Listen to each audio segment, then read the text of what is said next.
Let's say this is the question given to us and we have to find whether this relation R is in 3NF or not. Candidate key is given to us is AB. Okay, now if you can see it, this is not a candidate key, neither the RHS is prime attribute. This is not a candidate key, neither D is prime attribute. This is not a candidate key or super key, and neither this is prime attribute. So all of these FDs are not in 3NF. Okay, so it is clear that this is not in 3NF. Now next part is we have to convert this into 3NF. So we will take each and every FD which is not in 3NF one by one. So we have taken AFC. So what we will do is we will take the A closure, LHS का closure निकालेंगे तो A से F C आ जाएगा और C से D भी आ जाता है, तो this is the closure. So what we will do is we will divide our original relation R, which is A, B, C, D, E and F into one relation R1, जिसमें A क्या करेगा, अपने साथ F, C और D, F, C और D को ले जाएगा और बाकी बचा हमारे पास क्या है, R2, जिसके अंदर A, B, E है. ठीक है, अब आप देखिए कि इसके अंदर कौन कौन सी FDs कवर हो गई, A से FC और C से D, ये दो कवर यहां पे हो गई और BE इसमें कवर हो गई.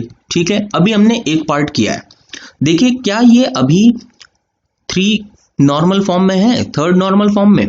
तो A का क्लोजर, अभी R1 की कैंडिडेट की निकाल रहे हैं, तो A का closure gives you A, F, C और C गिव्स यू D. तो A is a candidate key for R1 and this is the LHS. So this is in 3rd normal form, but neither C is candidate key or super key nor D is part of our candidate key, which is non-prime attribute. So this is not in 3NF. Whereas अगर हम यहाँ पे B का closure निकाल लें तो B और E आता है. ठीक है, तो B हमारा क्या है, कैंडिडेट की नहीं है, तो this is not part of our candidate key. In fact A B will be the candidate key, तो ई भी नॉन प्राइम एट्रीब्यूट है, so this is also not in 3NF. तो हम अब इस वाली एफडी को पकड़ेंगे सी से डी और क्या करेंगे, सी क्लोजर निकालेंगे. सी क्लोजर क्या है, यहाँ पे सी आ जाएगा, डी आ जाएगा और कुछ नहीं आएगा. तो हमने क्या किया, इस वाले रिलेशन में C अपने साथ D को ले जाता है, तो ये R12 में कन्वर्ट हो गया, जो C अपने साथ D को ले जाता है. और दूसरा रिलेशन R, ये 11 और ये 12, इसको हमने लिख दिया AFC.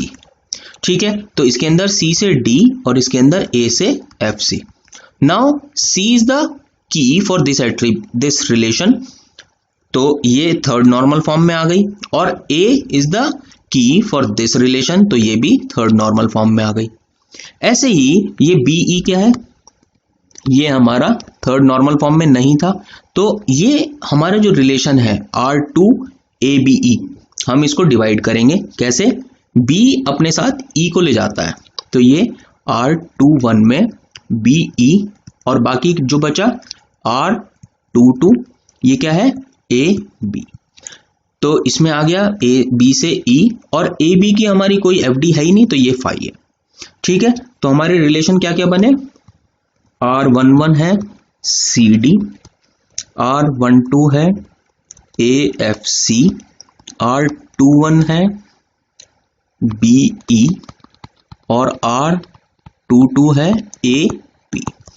इसके अंदर कौन कौन सी FDs कवर हो गई, C से D, इसमें A से FC, इसमें B से E और इसमें कोई FD कवर नहीं है. और हमने बताया था आपको कि 3rd नॉर्मल फॉर्म जब हम कन्वर्जन करते हैं तो वो हमेशा लॉसलेस होती है. और देखो यहाँ पे ये वाली FD कवर, ये वाली FD कवर, ये वाली FD कवर, तो सारी की सारी FDs कवर हो रही हैं, तो ये डिपेंडेंसी प्रिजर्विंग भी है. अगर आप फाइंड आउट करेंगे अपने मेथड से जो हमें पता है लॉसलेस का, कि पहले हमने इसमें तो कोई कॉमन है नहीं, ना इसमें कुछ कॉमन है, तो R11 और R12 में कॉमन क्या है, C, तो C इज अ की फॉर R11, तो ये दोनों आपस में लॉसलेस हुए। ऐसे ही इसका और इसका देखेंगे, ये वाले का, तो A कॉमन आएगा, A इज अ की फॉर दिस। ऐसे ही इसमें और इसमें देखेंगे तो B is common and B is की फॉर दिस, तो ये सारे के सारे लॉसलेस हैं। और FD प्रिजर्विंग तो आपको नजर आ रहा है कि सारी की सारी FD इसमें मिल गई हैं जो नॉर्मल क्वेश्चन में गिवन थी, तो ये डिपेंडेंसी प्रिजर्विंग भी है। ठीक है, थैंक यू।